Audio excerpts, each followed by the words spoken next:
Ya, saudara, munculnya virus corona varian Omikron ini menimbulkan kekhawatiran adanya gelombang ketiga pandemi COVID-19.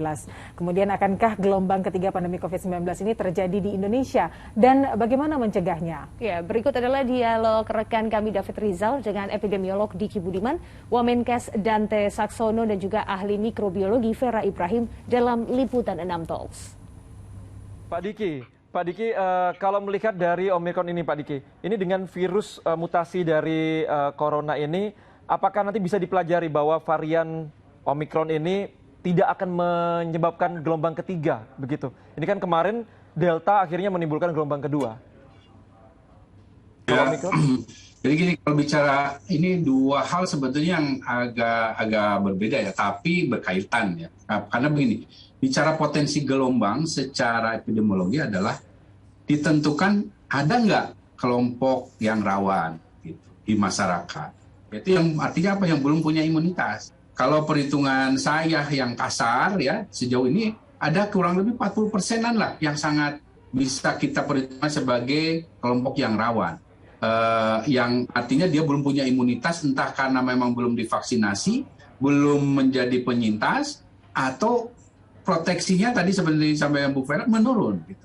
Nah, karena udah lebih dari 7 bulan misalnya. Nah, ini adalah, mohon maaf saya sebut sebagai misalnya bahan bakar dari potensi ledakan. Ya. Nah, sekarang masalahnya dengan adanya varian Omikron ini yang data awal dari Kementerian Kesehatannya Israel dengan kerjasama dengan South Africa itu, ini belum dirilis resmi tapi saya dapat bocorannya 1,2 kali dari Delta. Ternyata nggak setinggi seperti yang dikhawatirkan ya. Sementara tapinya mereka itu perlahan menarik. Tapi sekali lagi jangankan 1,2 ya, sama aja dengan Delta itu udah jadi masalah kan. Karena itulah maka potensi ini akan memperbesar kejadian itu akan tentu ada. Namun tetap saya melihat ini tidaklah ya mudah-mudahan ya tidaklah sebesar potensi gelombang kedua. Karena apa? Karena jumlah orang yang divaksinasi sudah ada. Termasuk kita juga sudah memiliki lebih banyak pengalaman ya. Karena beban di gelombang kedua itu terutama yang bikin banyak negara semuanya itu heboh adalah kecepatannya. Betul. Sangat cepat dan kemudian juga serentak gitu. Dan ya nggak ada negara yang punya pengalaman seperti itu.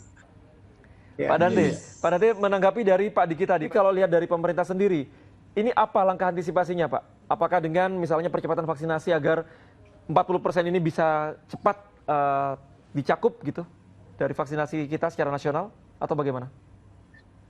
Jadi ada dua hal kalau kita bicara tentang resiko. Yang pertama adalah resiko mereka yang mungkin akan terkena. Yang kedua adalah mereka yang mungkin kalau terkena akan menjadi lebih parah. Saya akan bicara yang pertama dulu, resiko yang terkena. Tentu yang paling banyak terkena adalah yang terkendala vaksinasi.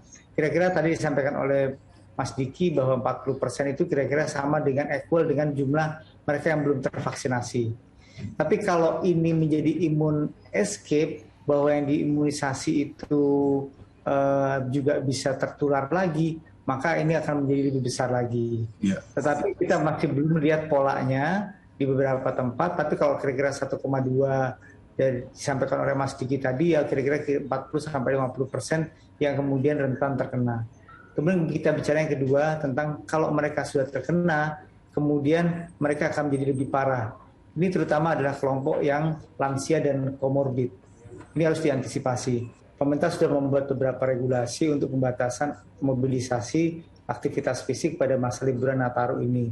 Juga pemerintah sudah melakukan pembatasan terhadap pelaku perjalanan luar negeri, baik melalui darat, laut, dan udara, dengan memberikan pemeriksaan yang lebih baik pada daerah-daerah border.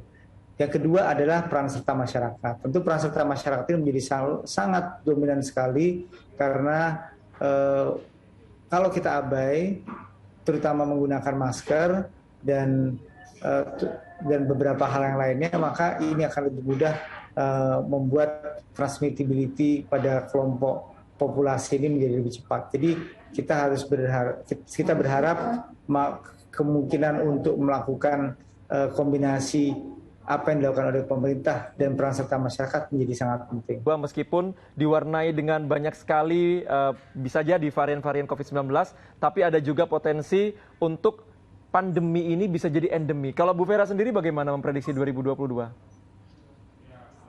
Baik, memang sulit sekali untuk memprediksi, tapi sebetulnya mari kita semua merubah semua prediksi yang buruk-buruk itu supaya menjadi tidak terjadi, kan itu yang kita harapkan. Kan kita udah tahu bahwa virus SARS-CoV-2 ini, virus RNA, dia akan pasti berubah. Setiap dia bereplikasi itu pasti berubah terus. Nanti akan muncul varian-varian yang apa macam-macam gitu ya. Pasti akan berubah dan tidak akan terhalangi gitu ya. Nah, berarti yang harus kita cegah adalah bagaimana virus itu jangan sampai masuk ke dalam tubuh kita, menemukan sel, kemudian dia berbiak, memperbanyak diri, dan menimbulkan tadi, memproduksi varian-varian itu.